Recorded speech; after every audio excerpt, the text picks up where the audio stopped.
that's straight and bright. By the light of the word. Today on Light of the Word with Pastor Ray.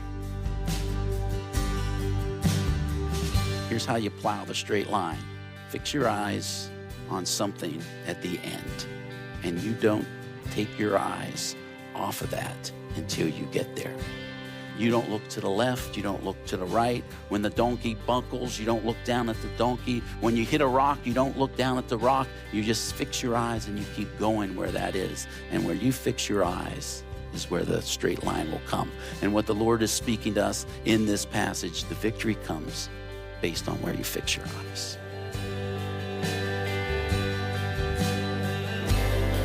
Open your heart to us, Lord, so we can know your word. We come before you, Jesus. Speak to our hearts as we discover your love for us. How wide, how deep, how far. Pour into us so we can learn to follow. One surrender at a time. You have made the way for us to know you. A path that's straight and bright. By the light of the word. Fix your eyes on Jesus. In today's message, Pastor Ray uses the analogy of plowing a straight line by looking ahead at a spot in the distance. Never look away from that spot, even when you hit a rock or your animal missteps. So it is for you following Jesus. Never look to the right or to the left or get distracted by the things of this world.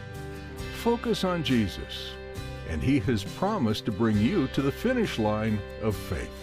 He will lead you down the straight and narrow path. Just keep your eyes gazed upon Him. Well, let's join Pastor Ray in the book of Joshua, chapter 3, for today's edition of Light of the Word. The Jordan River, as we read, it's harvest time, it's spring. We know it's the springtime because when they do get over, they're going to do the Passover, which is a springtime. What we know happens in Israel during this time is the snows up there. I was in Israel in February, and we had inches of snow. So Israel does get snow. Higher up, Mount Hermon gets a lot of snow. Mount Hermon melts, and as it melts, it melts into the Sea of Galilee. As it goes down the Sea of Galilee, it goes through the Jordan River, and it ends up in the Dead Sea. I was all the way up above Galilee at Dan, which is above, and I got to see, I was in there in February, and those waters were rushing. If you fell in it, you would be swept away. But it wasn't wide. That's what was interesting.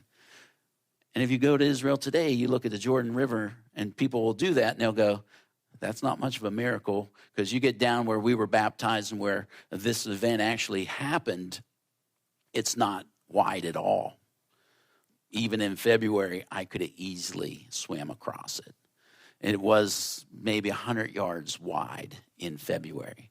But what I want to share with you and what's the difference is all the way up where the Mount Hermon melts into the Sea of Galilee. Sea of Galilee is Israel's main water source for domestic use.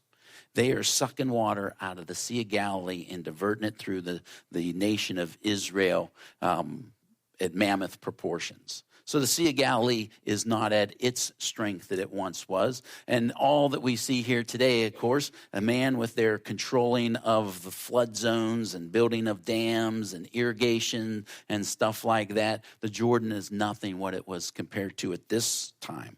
But if you go back and you reverse all these things, you take the water flow and calculate all that stuff in, it's calculated that the Jordan River is 1 mile wide, 4 to 5 foot deep, and the water is whipping. So keep that in mind as you sit there. For a couple spies to cross over, our Navy SEALs can do it. A couple spies, no problem. 3 million people with cattle, with babies, with infants and toddlers. Man, it's hard enough getting them through our children's church into the worship room. Imagine all this. So what's before them? They sit there, and it is impossible. You know, when God wants to put the faith in front of you, I want to show you that it's impossible. Because, faith is calling to God to do something that we couldn't do.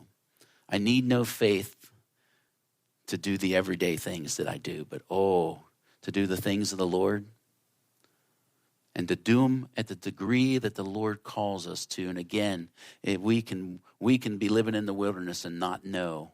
We can say, I got a great marriage. You can say, I got a great ministry. I think my temper's pretty good. I only lay on the horn 2 or 3 times a week now when that guy cuts me off. I only scream and lose my temper in an extreme way once or twice a month at this point. It's amazing what God's done in my life. But we never know, there's so much more and it's so much greater because we've never been there. And this is what the Lord said. I want to show you and I want to take you into something greater. So verse 3 and 4. And they commanded the people, saying, when you see the ark of the covenant, the Lord your God, and the priests, the Levites, bearing it, then you shall set out from your place and go after it. If you're a highlighter, I'd highlight that. Go after it.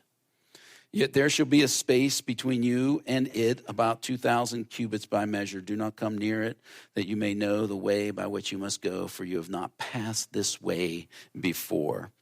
And so here's what's going to happen, though. They're going to take this ark. By the way, just so you know, the ark's covered. That's just when they were told in the Torah, when the ark would come out of that tabernacle temple, it was to be covered.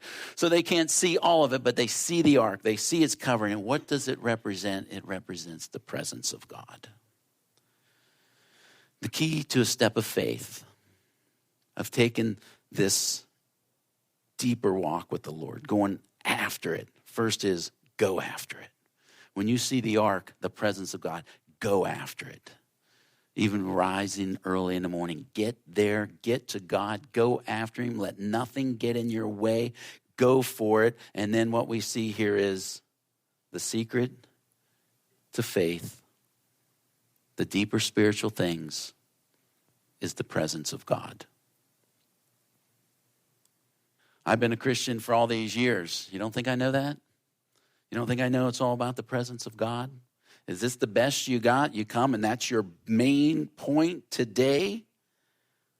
The presence of God is the key? Yeah. Because if we really went after the presence of God, then I would ask the question, why is there still so many marriages that are struggling of Christians? Why are there still so many Christians struggling with addiction, lust, of anger, resentment? Why are so many Christians still wandering in the wilderness if we know everything's about fixing our eyes on the presence of God? The key to these steps of faith, 1, going after it. 2, fixing our eyes upon the Lord. Verse 17, I want you to see, remember, as we read that, then the priest who bore the ark of the covenant of the Lord stood firm on dry ground in the midst of the Jordan, and all Israel crossed over on dry ground until all the people had crossed completely over the Jordan. A key word there is in the midst. Maybe your translation says middle. We are told they are to keep 2,000 cubit distance. That is equivalent to a half a mile. The Jordan is 1 mile wide. God's going to part the water. The Ark of the Covenant, the presence of God, fixing our eyes on the presence of the Lord. At the middle, when they reach the middle, the children of Israel haven't stepped in yet. Just the priest, just the ark. The point of that is God's like, I can't have 3 million people crowded around me. There has to be a distance where you can see me, where everybody can see me. 3 million people can see me when I'm a half mile out. But what we're having here and we're seeing here is the ark is in dead center before they step in of the Jordan River. The ark is in the dead center of their problem. The presence of God is in the middle of that obstacle. The presence of God is in the middle of all that is keeping them from going into what is promised them. And this is what the Lord says to us. That problem that you have, put me in the middle of it. That faith that you need to take, put me right in the middle of it. Who are we putting in the middle of it? Well, what's our promise that we're going to see? Eye has not seen, nor ear have heard, nor have entered into the heart of man the things which God has prepared for those who love him. This is our promise. I want to give you all these things, but there's a problem. There's something in the middle that's blocking us. There's an obstacle in the way, and you are to fix your eyes on the presence of God. Hebrews 12:1-2. Therefore we also, since we are surrounded by so great a cloud of witness, let us lay aside every weight and the sin which so easily ensnares us, and let us run with endurance the race that is set before us, looking on to Jesus, fixing our eyes on Jesus, the author and finisher of our faith, who for the joy that was set before him endured the cross, despising the shame, and has sat down at the right hand of the throne of God. The key to this victory, putting God's presence dead center of the problem. Who are we putting into the middle? The Alpha, the Omega, the beginning and the end. The Rock of Ages, the lover of my soul, the Rose of Sharon, the Lily of the Valley, the beginning, the one who has no end, the one who's conquered sin and death, the Rock of Ages, the strong tower, the mighty fortress, the defender, the captain of the Lord's army, the strength of life, the King of ages, the King of heaven, the King of the universe, the King of glory, the Savior of my soul, the Redeemer, the mighty God, the wonderful Counselor. If you put him in the middle of that problem, that obstacle, who I just described, does he not have the power, the might, to give you that victory? He is speaking here, and we see in this example here, fix your eyes on me, put me in the middle of that problem, and I will bring you the victory. Because you know what happens to us? We look at the problem, and we go, the problem's too big. We look at the problem and go, I can't defeat this on my own. And you can't. You might win a little here. You might take 1 out of 10. You might get lucky here and there. But in the end, you will find yourself back in that place. Oh, I'm going to count to 10, and I'm going to calm my anger. Well, you know what? Once you reach 11, your anger's back. He says, put me in the middle. Look who you're fixing your eyes upon, and you'll have that victory. And so as he lays that out and we see those things, he says, just fix your eyes. And so here these people are, fix your eyes on that. Put me in the dead center of that problem. I remember reading a story about plowing. And I don't know if anybody's ever tried to do stuff like that. Ever try to plow a straight line? Ever do any farming like that? Well, I remember from a boating, my buddy, when I was up in Long Island Sound, he goes, here, you take the wheel. I was like, okay. He goes, we're heading down to Martha's Vineyard. I don't think I was at the wheel 5 minutes, and we were like 10 miles off course. Because waves are coming, I'm looking over at people and stuff like that, and I find myself drifting away. Well, it's the same with the plowing. In the old times of plowing, they didn't have all the equipment and stuff that they have here. They'd strap themselves onto a donkey or a horse, and then they would just start the plow. And they would tell the young men, here's how you plow the straight line. Fix your eyes on something at the end, and you don't take your eyes off of that until you get there. You don't look to the left. You don't look to the right. When the donkey buckles, you don't look down at the donkey. When you hit a rock, you don't look down at the rock. You just fix your eyes and you keep going where that is. And where you fix your eyes is where the straight line will come. And what the Lord is speaking to us in this passage, the victory comes based on where you fix your eyes. And I think we look and we say, I can't take this obstacle. I can't beat this obstacle. It's too big. Well, what are you doing? You're looking at the obstacle. What are we doing? We're sitting there and we're giving reasons why we can't beat the obstacle, because we're sitting there and we're giving more emphasis and more look into the obstacle than we are into the Lord. So the key to victory is going for it. He says, go after it, and then put Jesus, put God in the middle. Now verse 4, as we read this and just see the power of the Lord moving through this, Yet there shall be a space between you and about 2,000 cubits by measure. Do not come near it, that you may know the way by which you must go, for you have not passed this way before. And Joshua said to the people, sanctify yourself, for tomorrow the Lord will do wonders amongst you. Again, I said 2,000 cubits, that's about a half mile. You know, God calls us into a relation and into a time with him. But you know what? I think this half mile, yes, it's 3 million people could not see where the ark was if they all pressed around. So half mile, everybody can see and everybody can follow. But you know, there's this place in a picture that we see here in that God's still holy. I want you to come to me. I want to be in your presence. I want to have a oneness, but I want you to remember this. I'm still the holy God. I'm not the man upstairs. I'm not the bud to grab a beer with. I am the holy God. And there is a separation of sinful man and holy God. And notice the amazing thing. Here they are. They're getting ready to cross over. They have this distance, the calling. But verse 5, and Joshua said to the people, sanctify yourself, for tomorrow the Lord will do wonders among you. I'm getting ready to cross over to Jordan. I'm getting ready to go take Jericho. You know what I'm going to think Joshua, the commander of the Lord's army, who's going to come out, you know what I think he's going to say to me? Sharpen your swords, guys. Get your battle gear ready. Let's make a strategy here. We're going to go in and take the land. But notice, what are they told? To go take the land? Sanctify yourself. Set yourself apart. Means holiness. Purify yourself. Cleanse yourself. Don't become common. That's what sanctifying. Don't become common and like everyone else. And so here's a key to entering into the promises of God and living in the victorious Christian life. It's the sanctification.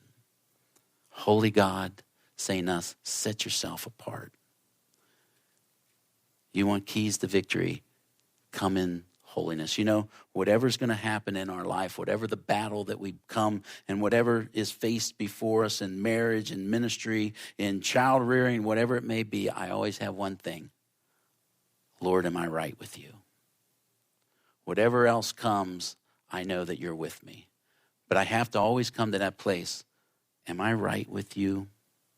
So Christian, is there anything today that you need to just lay to the Lord and get right with him? Lord, these are the things that are keeping me from entering into your promises. I've been letting them hang around. I've been letting them pop their head up every now and then. Even maybe every now and then I go and feed them and give them strength, that I fan a flame to keep them alive. Joshua says to these people, God says to these people, sanctify yourself. But notice what he promises after a sanctification. The Lord will do wonders among you. Do you believe that, Christian? Do you believe that God wants to do wonders amongst you and in your life? Because this is the promise of the Lord, and that he says. Then verse 6, step 1, then Joshua spoke to the priests, saying, take up the Ark of the Covenant and cross over before the people. So they took up the Ark of the Covenant and went before the people. So there's step 1, the priest arise. We have to take step 1 before God's going to give us step 2. Verse 7, and the Lord said to Joshua, this day I will begin to exalt you in the sight of Israel, that they may know that as I was with Moses, so I will be with you. I want to make sure every dad hears this. Every mom. As God was with Moses, so he was with Joshua. As he was with Joshua, so he was with David and Elijah and Jeremiah and Peter and Paul and Dad, you. Mom, you. He's the same God. And as he was with them, he's with you. And I want you to know this. He wants to exalt you in front of your children. Oh, there's a step there of sanctification. There's a step there of going after it. There's a step there of fixing your eyes on him. But I want you to know he wants you to be exalted in front of your children. He wants your children to look back and go, you know, my mom and dad, they were people of faith. They lived in faith. They walked in faith. And I watched them. And now I'm going to go live this life of faith. And then in verse 8, you shall command the priest who bear the ark, saying, when you have come to the edge of the water of the Jordan, you shall stand in the Jordan. So here it is. The priests are the first to face the impossibility. This is impossible. Yet somehow with Joshua's leadership, somehow the power that they saw in Joshua, a man of faith, they themselves believed and says, I can do this. And so, but the second step here first was to arise, and now God says, take that second step. And don't we want to go, you know what, Lord, give me the 10 things so I know how this is going to work out. And we just know that's not how God's going to work. And you know what? One of the thrills of the faith and living it is the possibility of the failure. And here's a key and a step to faith. You have to release the fear of failure. Man, you think about these priests, oh boy. They don't know anything about this water splitting at this point. They don't know what's going to happen. Here's what they're thinking. So there's 4 or 6, I'm not sure how many are carrying this ark. The water's raging, 4 to 5 foot, going to sweep them away. And they go, and here I am. I got the ark. Not only do I have to worry about my step, I got to walk in perfect unison with the other guys. And we got to make sure that the ark, can you imagine the ark swift blowing away? Bye. Goodbye, ark. Now what do we do, guys? The presence of God's 10 miles down the river there. What are we going to do here? These men, they take this step of faith, but it's their second step of faith. First they arose, and now they're taking the step towards the water. And, and this is how the Lord just works in our life. And what you find yourself when God says, I want to give you this victory. I want you to take this. I want you to take this promise and claim this promise. Maybe he's calling you into a ministry. I want you to step out and move into this ministry. And we sit there and go, first thing we have to do is arise and go, I'll go. And then he says, now I want you to do this. And we take the next step. And you know what you find yourself? You're living an exciting Christian life. And you find that every step of your life becomes a progressive revelation of God's will for your life. I don't know the whole, if he gave me all 10, I'd be bored in the middle. I mean, can we just get to step 10? But when he gives me just one step, then that's all I have to be excited about. That's all that I have to focus on is that next step. And so our lives become this progressive revelation of what God's will is for our life. There's an excitement. I know this might sound crazy. There's an excitement about the possibility of failure. That's very much in the ministry. Maybe God's called you into a ministry, and he's asked you to step out in faith and to do something. And, and there can be that place, you go up there and nobody shows up. There can be that place where you sit there and nobody comes. And people go, I thought God called you. He did. How come nobody's coming? I don't know. All I know is step 1, he told me to do this. I told you when I started this, nobody came for 6 months.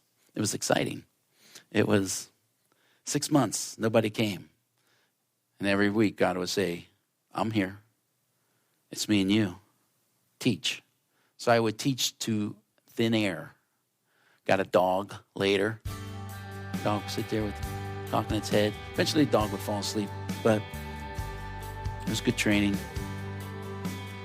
There's an excitement in the fear of the failure. You have made the way for us to know you, a path that's straight and bright. By the light of the world. The book of Joshua continues the story of Israel, joining them as they prepare to finally enter the land God promised them. Their trials were far from over, however. Though the land had been given to them, the current inhabitants needed to be driven out. The Israelites needed to continue to lean on God for protection and guidance, and for a conclusion to this chapter of their story. There was no way they could accomplish complete victory on their own, even though they tried at times. Once they let go and allowed God to move, though, great things happened, and they were reminded again of the faithfulness of their Creator. We're so glad you joined us today for Pastor Ray's study in the book of Joshua on Light of the Word. If you'd like to hear more teachings from this study, you can do so by visiting ccaac.org. We'd love to stay in touch with you too, so don't forget to sign up for our weekly newsletter while you're there. Do you have a prayer request you'd like to share with us, or do you have any questions? If so, please take a moment to email us at mail@ccaac.org or give us a call at 443-995-3282. That's 443-995-3282. Thanks for listening today to Light of the Word, illuminating the heart of God.